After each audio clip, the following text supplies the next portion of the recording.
Ger gurme gurme debilabetin ve meydanı Govvendi ger yadımme dümme Emberin adını ve dilanı Kaptiru kevanı rimme rimme Debilabetin ve meydanı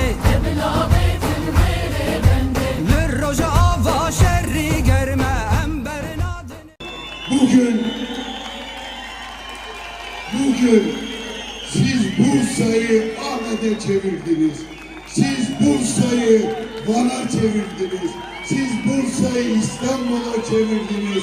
Siz Bursa'yı Akir'e çevirdiniz. Siz Bursa'yı Muş'a çevirdiniz. Mala ve Ahbabı, bu hatire ve tera, her kişi Nevroz, her kişi Yedikliye Köy, her kişi Türkiye Kürdistan bu hatire ve tera.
milyonlar alanlarda, meydanlarda Nevroz'un ortaklaştığı bir slogan oldu.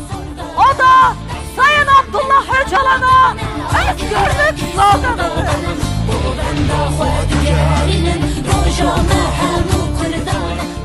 2025'te silahlar bırakıldı. 2026 yılında milyonlarla barışın ve demokrasinin meşalesini yakacağız hep beraber. Cemre toprağa düştü, suya, havaya düştü.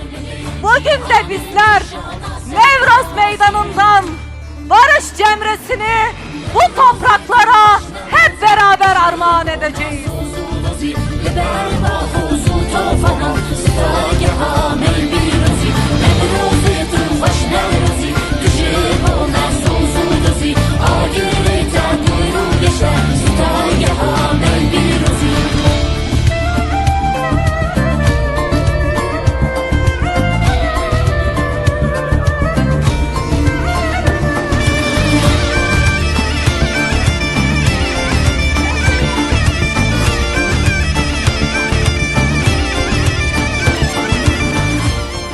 Bu Nevroz 2026 yılının Nevroz'u başka bir Nevroz'dur.